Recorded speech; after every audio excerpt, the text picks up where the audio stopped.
بالله من الشيطان الرجيم. بسم الله الرحمن الرحيم. واذكر اسم ربك وتبتل إليه تبتيلا. رب المشرق والمغرب لا إله إلا هو فاتخذه وكيلا. واصبر على ما يقولون واهجرهم هجرا جميلا. وذرني والمكذبين أولي النعمة ومهلهم قليلا.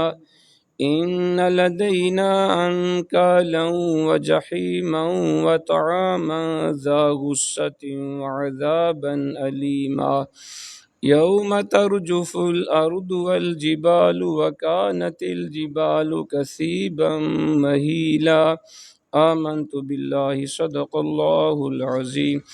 واذکر اسم ربک، اور ذکر کیا کرو اپنے رب کے نام کا، وتبتل الیہ تبتیلا، اور سب سے کٹ کر اسی کے ہو رہو. رب المشرق والمغرب، مالک ہے شرق و غرب کا. لا الہ الا ہوا، اس کے سوا کوئی معبود نہیں. فاتخذہ وکیلا، پس بنائے رکھیے اسی کو اپنا کارساز. واصبر، اور صبر کیجئے، علی ما یقولون، ان کے دل آزار باتوں پر. وہجرہم ہجرا جمیلا، اور ان سے الگ ہو جائیے بڑی خوبصورتی سے. وذرنی، اور آپ چھوڑ دیں مجھے. والمکذبین اولی النعمہ، اور ان جھٹلانے والے مالداروں کو. ومہلہم قلیلا، اور انہیں تھوڑی سی مہلت دیں. ان لدینا، بے شک ہمارے پاس. انکالا و جحیما، ان کے لیے بھاری بیڑیاں اور بھڑکتی آگ ہے. استغفر اللہ. وطعاما ذا غصہ، اور غذا جو گلے میں پھنس جانے والی ہے.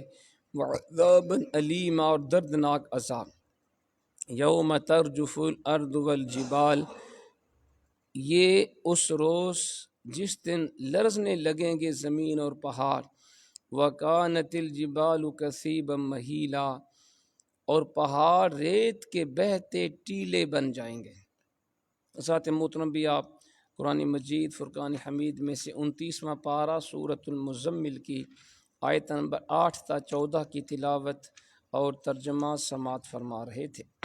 گزشتہ درس قرآن میں ہم نے پڑھا، اللہ کریم نے فرمایا کہ حبیب آپ رات کو اٹھیں، نماز پڑھیں، تھوڑا سا آرام بھی کر لیا کریں، آدھی رات یا اس سے کم یا زیادہ، یا بڑھا دیا کریں اس پر.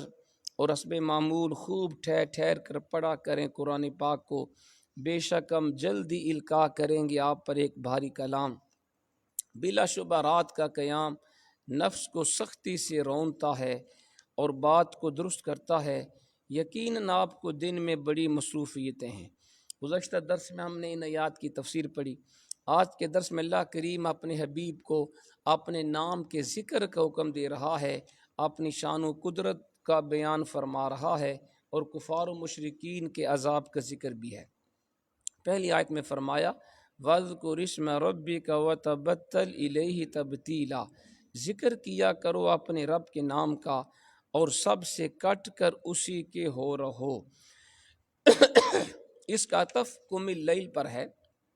مقصد یہ ہے کہ رات کو قیام کیا کرو، نمازوں کے رات بے شب بسر کیا کرو، ذکر الہی رات دن صبح و شام کیا کرو. فرمایا اپنے رب کے نام کا ذکر کرو. لیکن یہ مقام حاصل نہیں ہوتا جب تک دل ذاکر نہ ہو. بندہ زبان سے ذکر کرتا بھی رہے، اگر دل ذاکر نہیں تو اس کا فائدہ نہیں ہے. اور حق تو یہ ہے کہ صرف دل کا ذکر ہی حقیقی ذکر ہے. اصل ذکر ہوتا ہے دل کا ذکر، کیونکہ ذکر کا معنی ہے طرد الغفلتی، غفلت کو دور بھگا دینا. اور یہ اسی وقت ہوتا ہے جب کہ دل ذاکر ہو، کیونکہ زبان بسا اوقات ذکر کرتی ہے لیکن دل غافل ہوتا ہے. ایسے ذکر کو ذکر کہنا بڑی زیادتی ہے. یعنی بندہ زبان سے تو ذکر کرے لیکن دل اور کہیں دنیا کے کاموں میں الجھا ہوا ہو یا دل ذکر کی طرف راغب نہ ہو تو ذکر کا کیا فائدہ؟ تو اصل میں زبان کے ساتھ ساتھ دل کا ذکر اصل ذکر ہے. تو فرمایا اپنے رب کے نام کا ذکر کریں. وَتَبَتَّلْ إِلَيْهِ تَبْتِيلًا، اور سب سے کٹ کر اسی کی ہو رہو. تبتل کا مفعول علامہ علوس نے لکھا ہے ان قطع الیہ تعالی بالعبادت وجرد نفسک عما سواہ عز وجل واستغرق فی مراقبتہ سبحانہ، یعنی ہر طرف سے تعلق توڑ کر اللہ تعالیٰ کی عبادت میں مشغول ہو جا اور اپنے نفس کو ما سوا کے خیال سے پاک کر دے اور ہر وقت اللہ تعالیٰ کے مراقبہ میں مستغرق ہو جا. یہ ہے اس کا مطلب، ہر طرف سے تعلق توڑ کر اپنے رب کی طرف اپنا دھیان کر لو اور اپنے دل کو رب کے سوا ہر کسی سے پاک کر لو، دنیا کے خیالات سے پاک کرو اور پھر اللہ تعالیٰ کے ذکر میں مراقبہ میں مشغول ہو جاؤ. اس آیت کا یہ مطلب ہرگز نہیں کہ انسان دنیا سے قطع تعلق کر لے، نہ گھر بار سے سروکار، نہ اہل و عیال کا خیال. اس قسم کے تبتل کی اسلام اجازت نہیں دیتا. یعنی یہاں پہ سب سے کٹ کر الگ ہونے کا مطلب یہ نہیں کہ بندہ بھی بچوں کو چھوڑ دے، دنیا کو چھوڑ دے، الگ وہ چلی گاہ میں غاروں میں جا کے پناہ لے لے اور الگ جا کے چلی کرتا رہے اور دنیا کو چھوڑ دے. یہ اس کا مطلب نہیں ہے. سرکار نے فرمایا لا رہبانیت فی الاسلام، اسلام میں کوئی رہبانیت کا تصور نہیں. جیسے عیسائیوں میں تھا کہ وہ اپنے آپ کو چرچ کے اندر وہ بند کر لیتے، دنیا چھوڑ دیتے، شادی بھی نہیں کرتے تھے، دنیا کی کام بھی نہیں کرتے تھے، ہر وقت وہ اللہ کا ذکر کرتے. اب جب ان کے مرد و خواتین جوان تھے، شادی بھی نہیں کی، جب وہ چرچ کے اندر الگ ہوئے اللہ کے ذکر میں، تو اللہ نے انسان کے ساتھ نفس بھی رکھا ہوا ہے، شیطان بھی انسان کے ساتھ ہے. تو پھر نفس نے ان کو مجبور کیا بدکاری کے اوپر، پھر چرچ کے اندر زنا شروع ہو گیا. تو حضور نے اس لیے فرمایا تھا لا رہبانیت فی الاسلام، اسلام میں کوئی رہبانیت نہیں. یعنی اسلام یہ نہیں کہتا کہ بیوی بچوں کو چھوڑ دو، الگ تھلگ جا کے اللہ کا ذکر کرو، یہ اسلام اس کو پسند نہیں کرتا. سرکار مدینہ علیہ السلام عبداللہ بن عمر کو فرمایا تھا حضور نے ان لنفسک علیک حقا، اے عبداللہ بن عمر تیرے نفس کا تیرے اوپر حق ہے، ولیہلک علیک حقا، تیرے گھر والوں کا تجھ پہ حق ہے، ولضیفک علیک حقا، تیرے مہمان کا تجھ پہ حق ہے. یہ اسلام انسان کے آگے آ جائے، انسان کے نفس کا بھی انسان پہ حق ہے کہ انسان آرام بھی کرے، عبادت بھی کرے. یہ نہیں کہ پوری پوری رات اللہ اللہ کرو اور پھر دن کے وقت پھر آپ رزق حلال کیسے کمائیں گے. تو فرمایا تیرے نفس کا تجھ پہ حق ہے، آرام بھی کرو، اللہ کو یاد بھی کرو. پھر فرمایا تیری بیوی بچوں کا تیرے پہ حق ہے. یہ بھی نہیں کہ الگ تھلگ جا کے دنیا سے الگ تھلگ ہو، جو بیوی بچے گھر میں بھوکے ہوں اور آپ اللہ کا ذکر کر رہے ہوں. نہیں، اللہ کو یاد بھی کرو، رزق حلال بھی کماؤ، بیوی بچوں کا پیٹ بھی پالو. پھر فرمایا تیرے مہمان کا بھی تیرے پہ حق ہے. یہ بھی نہیں کہ تم الگ تھلگ ہو جاؤ، مہمان گھر پہ ہے اور صاحب خانہ عبادت کر رہے. یہ ہے اسلام. کتنا پیارا ہمارا دین اسلام ہے. صوفیہ کرام کا قول ہے کہ جس راہ کے ہم مسافر ہیں اس پر 2 قدم اٹھتے ہیں کہ منزل آ جاتی ہے. سنیں اب وہ 2 قدم کون سے ہیں؟ الخطوۃ الاولی، پہلا قدم الانقطاع عن الخلق، مخلوق سے قطع تعلق کرنا. اس کا مطلب ہے وقتی طور پہ کچھ وقت کے لیے الگ تھلگ ہونا، مستقل نہیں. دوسرا والثانیۃ الوصول الی الحق، دوسرا قدم ہے وصول الی الحق، اللہ تعالیٰ تک پہنچ جانا. پہلا قدم ہے مخلوق سے الگ ہونا اور دوسرا قدم اللہ تعالیٰ تک پہنچ جانا. یہ دونوں آپس میں لازم و ملزوم ہیں. ذرا مزید غور فرمائیے، حکم دیا گیا ہے اپنے رب کا نام یاد کرو، وَاذْكُرِ اسْمَ رَبِّكَ، اے حبیب اپنے رب کا نام ذکر کرو. یہ نہیں فرمایا وَاذْكُرْ رَبَّكَ، اپنے رب کا ذکر کرو. یہ آیت نہیں ہے، غور سے سنیں. آیت کیا ہے؟ اپنے رب کے نام کا ذکر کرو. اس کی وجہ یہ ہے کہ ہماری رسائی اللہ تعالیٰ کے اسماء حسنہ کے ذکر تک ہے، اس کی ذات تک تو ہماری پہنچ ہے ہی نہیں. کیوں جی؟ اللہ کی ذات تک کون جائے گا ڈائریکٹ؟ یا اس کی ذات کا عرفان سوائے رب کریم کے حبیب کے کس کو ہے؟ تو ہماری تو رسائی اللہ کے ناموں تک ہے نا، اس کی ذات تک تو نہیں ہے۔ اس کے ذکر، اس کی ذات کا ذکر بڑی دور کی منزل ہے۔ فرمایا اللہ کے نام کا ذکر کرو، اس سے تم رب کے قریب ہو جاؤ گے۔ دوام ذکر سے دوام حقیقی مراد نہیں بلکہ دوام عرفی ہے، یعنی الاکثار بقدر طاقت البشریہ، انسانی طاقت کے مطابق کثرت سے اللہ تعالیٰ کو یاد کرو۔ اللہ تعالیٰ کو یاد نہیں، اس کے نام کو یاد کرو۔ ایسا ذکر انسان کو تبتل کی منزل تک پہنچانے کا وسیلہ بن جاتا ہے، بشرطے کہ جذب الہی دستگیری فرمائے یا شیخ کامل کی کشش نصیب ہو جائے۔ اللہ تعالیٰ کرم نوازی فرمائے تو بندہ رب کے قریب ہوتا ہے، یا پھر شیخ کامل کی نگاہ ہو تو بندہ رب کے قریب ہوتا ہے۔ حضرت یعقوب چرخی بہت بڑے صوفی بزرگ ہیں، آپ نے بڑا پیارا لکھا، فرماتے ہیں اس معنی کو اہل تصوف ما سوی اللہ کی نفی کہتے ہیں۔ یہ جو کہا گیا نا کہ دنیا سے لگ تھلگ ہو کہ رب کے نام کا ذکر کرو، اسی کو صوفیہ کہتے ہیں اللہ کے ما سوا کی نفی کر دو۔ اور یہ معنی کثرت ذکر سے حاصل ہوتا ہے۔ جب آپ اللہ کا کثرت سے ذکر کریں گے تو پھر آپ کے دل سے اللہ غیر کی محبت مٹا دے گا، اپنی محبت ڈال دے گا، اور عنایت ازلی اور شیخ کامل اور مکمل کی خدمت اس کا سبب بنتی ہے۔ اللہ تعالیٰ کی مدد شامل حال ہو تو بندہ اللہ کا محبوب بندہ بنتا ہے، یا پھر شیخ کامل کی نگاہ کرم ہو تو پھر اللہ تعالیٰ کی عنایت اور خاصان حق کی عنایت کے بغیر اگر کوئی فرشتہ بھی ہو اس کا نام عمل شاہ ہوتا ہے۔ یعنی اگر اللہ کی مدد شامل حال نہ ہو اور شیخ کامل کی نگاہ کامل نہ ہو تو پھر بندہ رب کا محبوب نہیں بن سکتا۔ شیخ جو محبوب حق اور مجذوب مطلق ہوتا ہے، اس کی ایک نظر مبارک سے ظاہر و باطن کی وہ صفائی حاصل ہوتی ہے جو طرح طرح کی ظاہری عبادات سے حاصل نہیں ہوتی۔ اللہم ارزقنا من جذباتک ما یلیق بکرمک، الہی ہمیں اپنی کشش سے وہ عطا فرما جو تیری شان کرم کے شایان ہے۔ یہ بات صحیح ہے جی، تو کوشش کرنی چاہیے کسی مرد حق کی بیعت کر لینی چاہیے۔ شیخ کامل کی بیعت سے انسان کو بہت کچھ ملتا ہے، تو اللہ تعالیٰ کی مدد شامل حال ہو، پھر شیخ کامل کی نگاہ ہو، پھر بندہ رب کا محبوب بندہ بنتا ہے۔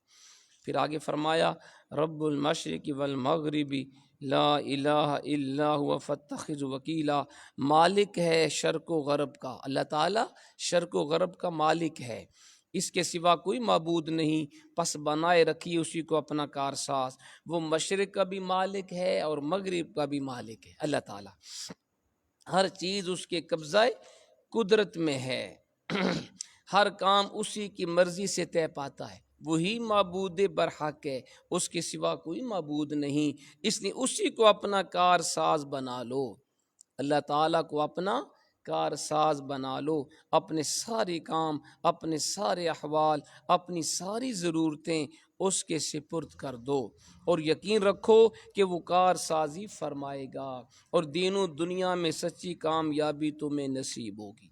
جب تم اللہ کو اپنا مددگار بناؤ گے، دوست بناؤ گے، اس سے مانگو گے، اس کی ذات پہ بھروسہ رکھو گے، اللہ تعالیٰ کرم نوازی فرما دے گا۔ وَاصْبِرْ عَلَىٰ مَا يَقُولُونَ وَاهْجُرْهُمْ هَجْرًا جَمِيلًا، اور صبر کیجئے ان کے دل آزار باتوں پر اور ان سے الگ ہو جائیے بڑی خوبصورتی سے۔ فرمایا وہ دل جو ان کے لیے ہمدردی اور خلوص کے جذبات سے لبریز تھا، وہ ناہنجار اسی کو دکھانے میں لگے رہتے۔ کاہن، شاعر، ساحر، مجنون جیسے مکروہ اور نازیب الفاظ نبی پاک علیہ الصلاۃ والسلام کے لیے کفار استعمال کرتے۔ مذاق کرنا، جھوٹے الزام تراشنا، غلط تہمتیں لگانا ان کا محبوب مشغلہ بن گیا۔ اللہ تعالیٰ فرماتے ہیں اے محبوب یہ جو کچھ بکتے ہیں انہیں بکنے دو، یہ کفار مشرکین جو آپ کی گستاخیاں کرتے ہیں کرنے دو، ان کی طرف سے روح انور پھیر لو، ان کی گستاخیوں اور اذیت رسانیوں کا انتقام لینے کا خیال بھی آپ کے قلب مبارک میں نہ گزرے۔ آپ نے اپنے سب کام میرے سپرد کر دیے ہیں، اب آپ کو فکر کی ضرورت نہیں، میں خود ان سے نبٹ لوں گا۔ ہجر جمیلاً کا بھی یہی مطلب ہے کہ ان سے الجھنا، ان کفار سے الجھنا، ان کے دو بدو ہونا، ان سے انتقام لینا آپ کو زیب نہیں دیتا۔ تو کتنا بڑا جی سبق ہے اس آیت میں۔